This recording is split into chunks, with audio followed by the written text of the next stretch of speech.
પરિસ્થિતિની ચિંતા ના કરો, તમે જે માને છો તેનાથી ઉપર જવાની કોશિશ કરો, કેમ કે પ્રયત્નો કદી નિષ્ફળ જતા નથી.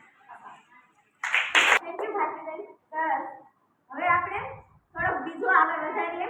બધા કહે છે કે ભૂલ એ સફળતાનું પહેલું પગથિયું છે. કોઈ ભૂલ થાય કે આપણે સફળતા તરફ જતા હોય એમાં પહેલું પગથિયું છે, પણ ખરી હકીકત તો એ છે કે ભૂલ સુધારવી એ સફળતાનું પહેલું પગથિયું છે. આપણે આપણી ભૂલ સ્વીકારી અને એને સુધારવી એ જ સફળતાનું પહેલું પગથિયું છે. તો આપણી સમક્ષ આપણી જે વાર્તામાંથી જે પ્રેરણા મળે છે ને, પ્રેરક પ્રસંગ રજૂ કરશે સામાજિક વિજ્ઞાનના સર જય સર. ઉપસ્થિત અધ્યાપકગણ તથા બધા વિદ્યાર્થીઓને ગુડ મોર્નિંગ. આમાંથી લગભગ બધા પરીક્ષામાં ચોરી તો કોઈ ક્યારેક ને ક્યારેક કરી હશે. ચોરી કરવી એટલે નકલ કરવી, અને નકલ કરવા માટે પણ અકલ જોઈએ. તો એવી જ એક સરસ મજાની વાર્તા છે, એ હું અહીંયા રજૂ કરીશ.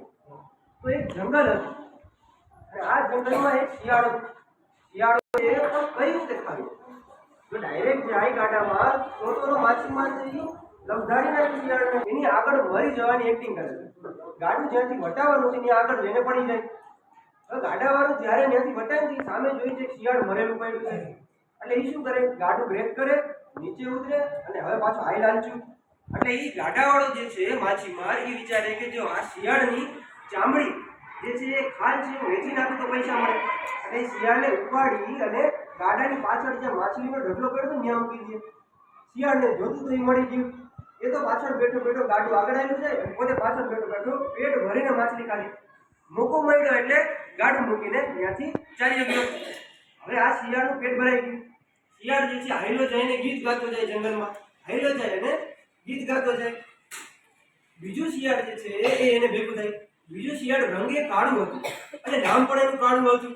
એટલે આ પહેલું શિયાળ છે એ ગીત ગાતું હતું. એ જોઈને કાળા શિયાળે પૂછ્યું કે ભાઈ, 2 દિવસ પહેલા તો તું બહુ ભૂખ્યો હતો અને બરાડા પાડતો હતો, અને આજે તો તું આમ ગીત ગાશો, નક્કી ક્યાંથી સારું એવું ભોજન કે ખાવાનું તને મળી ગયું છે? એટલે આપણું જે પહેલું શિયાળ હતું ને, એની આખી ઘટનાનું વર્ણન કર્યું કે મેં આવી રીતે કર્યું, મરવાની એક્ટિંગ કરી, અને માછીનું ગાડું ભરાઈને આવ્યું તો ગાડાવાળાએ મને ઉપાડીને પાછળ માછીના ઢગલામાં રાખી દીધો, એટલે મારું પેટ ભરાઈ ગયું. હવે આવડા બીજો જે શિયાળ હતો, કાળું શિયાળ, એને એમ થયું કે નકલ તો કરવી જોઈએ, આ જ વસ્તુ આપણે કરશું. એ તો ચોરી ક્યારેય ન કરવી જોઈએ સૌથી પહેલું. એમ છતાં નકલ કરીને તો સાવ ન કરવી જોઈએ, કોઈ કરે એમ, બરાબર? તો હવે બીજો દિવસ થયો, આપણું કાળું શિયાળ છે ને એ જગ્યાએ ઊભું રહી ગયું. સામેથી ગાડું વટાણું, ગાડા આવે એટલે માછીમાર, પાછળ માછલીઓનો ઢગલો પડ્યો. આ કાળા શિયાળે પણ એમ જ કર્યું જેમ પેલા શિયાળે કર્યું. જે શિયાળ હતું એ આગળ ગાડાને આગળ જઈને મરવાની એક્ટિંગ કરી. ગાડાવાળાએ ગાડું બ્રેક કર્યું. આજે પણ એક શિયાળ મળ્યું, પણ એને શિયાળને ઉપાડ્યું તો વજનવાળું હતું આ કાળું શિયાળ. અને એને શું કર્યું ખબર? ગાડાની પાછળ મૂકવાની બદલીમાં એક બાજકું લીધું અને આ બાજકામાં શિયાળને પૂરી મૂક્યું. બાજકું પેક કર્યું અને ગાડાનું જે ટાયર ત્યાં બાંધી દીધું. શા માટે? કારણ કે આને એમ હતું કે કાલે જે શિયાળ મેં રાખ્યું હતું ગાડામાં એ કે રસ્તામાં પડી ગયું, એટલે આને બાજકામાં પેક કરીને ત્યાં ટાયર આગળ બાંધી દીધું. હવે ગાડું આગળ હાલ્યું જાય.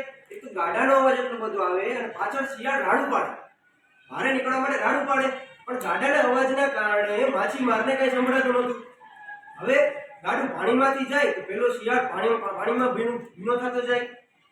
ગાડું જે છે એ રોડ ઉપર હાલ્યું જાય અને બાજકામાં જે શિયાળ પૂરેલું ને એ રોડ ઉપર હેડાતો જાય. ગાડાના ટાયરમાં પાણો આવે તો શિયાળના માથામાં પણ પાણો વાગે. આમ શિયાળ જે છે એને લાગતું ગયું, લોહી નીકળતું ગયું. જ્યારે ગાડું બ્રેક કર્યું ને ત્યારે જે માછીમાર હતો એને બાજકું ખોલ્યું. શિયાળ જે છે મરવાની હાલતમાં હતો અને ખાલી એટલું જ બોલ્યું, ચોરી ક્યારેય ના કરવી જોઈએ અને નકલ કરવા માટે પણ અકલ જોઈએ. સરસ રજૂઆત કરી. વાર્તા મજા આવે તમને સરની? હવે આપણે થોડુંક આગળ વધીએ. આપણે રોજ પ્રાર્થના કરીએ છીએ, સવારમાં કરીએ છીએ ને, અહીંયા બધા ભજન બોલે છે, પણ ખબર છે પ્રાર્થના એટલે શું? જો પ્રાર્થના એટલે આત્માને અવાજને પરમાત્મા સુધી લઈ જનાર સંદેશાવાહક, તેમજ આત્મા અને પરમાત્માને જોડતી કડી. આત્મા અને પરમાત્માને જોડતી કડી એટલે પ્રાર્થના. આજે આપણે એક સરસ મજાનું ભજન રજૂ કરશે વૈભવીબેન. શિક્ષકગણ તથા વાલા વિદ્યાર્થી મિત્રો બધાને ગુડ આફ્ટરનૂન. આજનું ભજન છે વિધિના લખ્યા. વિધિના લખ્યા લે ખલલાટે ઠોકર ખાય ખાય ખાય. વિધિના લખ્યા લે ખલલાટે ઠોકર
ફરિયાદ કરે, નહીં કે ફરિયાદ કરે. તો બે ફરિયાદ આવ્યા ને, એક ફરિયાદ એટલે પાછું યાદ કરે ને એક ફરિયાદ એટલે શિકાયત કરે. એટલે આપણે કેવું જીવન જીવવાનું કે લોકો આપણે પાછા યાદ કરે. હવે જો હું એમ કહું કે તમારી પાસે 2 રૂપિયા છે તો તમે શું લેશો? 2 રૂપિયાની ચોકલેટ જ લેશો ને. પણ જો તમારી પાસે 2 રૂપિયા હોય, 1 રૂપિયાની તમે રોટલી લ્યો અને 1 રૂપિયાની ચોપડી લો, તો રોટલી તમે જીવિત રાખશે. રોટલીથી આપણે જીવિત રહેશું, પણ પુસ્તક આપણને જીવતા શીખવાડશે. અત્યારે આપણે ભણવા માટે જ આવી છે ને કે આપણે આગળ જતા આપણે કંઈક બની શકીએ. તો આજે આપણે સમક્ષ જાણો જેવું રજૂ કરશે શિલ્પાબેન. અહીં ઉપસ્થિત શિક્ષકગણ તથા વિદ્યાર્થી મિત્રોને મારું ગુડ આફ્ટરનૂન. જય દ્વારકાધીશ. આજે હું તમને થોડુંક જાણવા જેવું કહીશ. દુનિયાનું સૌથી મોટું જંગલ એમેઝોન છે. ભારતનું છેલ્લું ગામ છે એ માણાગાંવ છે અને સરસ્વતી નદી છે એ પણ ત્યાં આવેલી છે. ભારતમાં કુલ 28 રાજ્યો અને 33 જિલ્લા છે અને ગુજરાતમાં કુલ 185 નદીઓ આવેલી છે. 185 નદીમાં 3 પ્રકારની નદીઓ છે, જેમાં છે તળ ગુજરાતની, સૌરાષ્ટ્રની અને કચ્છની. અને આપણા ગુજરાતની રચના છે એ 1 મે 1960ના દિવસે થઈ હતી.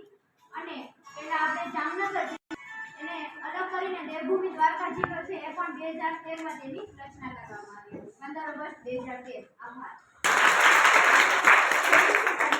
હવે આપણને જોક્સ બધાને બહુ ગમે અને આપણે તમારા સર ભણાવવા આવે છે એ આખો દી રમૂજી કરાવતા તમને ભણાવતા છે. તો આપણે એ સાહેબને કહી કે આજે આપણને જોક્સ કહે. બધા પહેલા સંસ્કાર વિદ્યાલયના બધા આદરણીય ગુરુજનો, આભાર તમારો તમને ઇન્ટરવ્યુ કરવા દીધી. બાકી છોકરાઓ અમને સારી રીતે તમે ક્લાસમાં ભણાવવા દીધા. એ તો તમને જ ખબર, અમને જ ખબર શું થયું શું નથી થયું. કાંઈ વાંધો નહીં. પેલા જોક્સની વાત કરી લઈએ. દાદી આગળ એના છોકરા વાર્તા સાંભળતા. છોકરા પૂછે, દાદી તમે બહુ મોટી ઉંમરના, તમે ઘણું બધું ભણ્યા છો ને? દાદી કે હા. ક્યાં ક્યાં ભણ્યા? તો કે આખું હિન્દુસ્તાન, પાકિસ્તાન, અફઘાનિસ્તાન, કઝાકિસ્તાન. તેમાં જે છોકરો બોલ્યો હવે છેલ્લે ક્યાં? જી દાદી કંઈક બોલે એ પેલા સૌથી નાનકડો છોકરો બોલ્યો હવે સીધા કબ્રસ્તાન. બરાબર? પછીનો એક પતિ પત્ની નવા લગ્ન થયા, પછી ખબર પડી કે આ ઘરની અઘરી વસ્તુ છે, આમાં મેળ આવે એમ છે નહીં. પત્ની રસોઈ બનાવે, પતિ ટીવી જોવે, ભાઈ હરી કરવા ભજન ચાલુ થઈ ગયું. ભજન કેવું વાગે? ગોવિંદ બોલો હરી ગોપાલ. છૂટું વૈણાનો ભા આવ્યો કે જમવાનું જોતું હોય તો પેલા લસણ બોલો. બરાબર? હજી આમાં સાતમા વાળા આવું છે એને આવડતું હશે. ક્યાં ગયા આપણા ઓલા હે બોલો મને હારી મોટી આવે છે એનો દૂધની વાળો લાવે છે. બસ આ જે શીખું ઈ યાદ રાખજો. ગમે તે તમારા ટીચર અહીંયા જ છે, પૂછી લેજો, ખોટા તોફાન કરતા નહીં. હાલો મહાદેવ.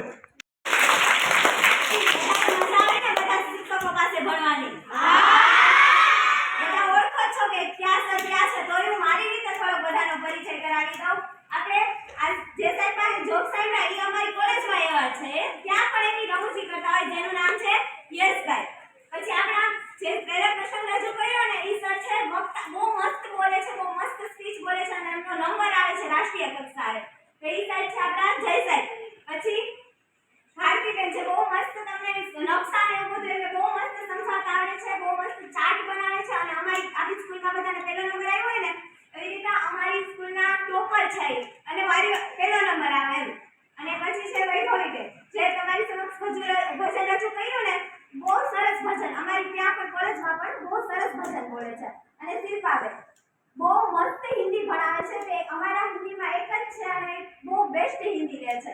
બધાનો પરિચય થઈ ગયો? બધાની મજા આવી?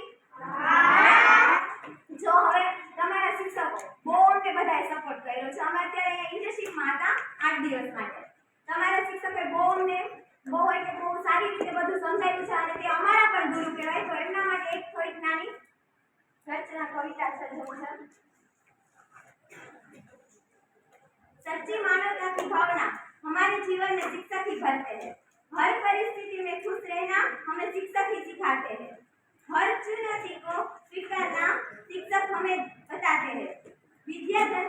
देकर शिक्षक जीवन सार्थक करते हैं। ईश्वर से बढ़कर होते हैं शिक्षक, एक कबीर कहलाते हैं। जीवन में कुछ करना है तो शिक्षक का सम्मान करें, श्रद्धापूर्वक शीश झुकाकर प्रतिदिन उन्हें प्रणाम करें। અમે બધા તાલીમાર્થી તરફથી તમારા બધા શિક્ષકોને આજના દિવસે પ્રણામ કરીએ છીએ. થેન્ક યુ, આભાર.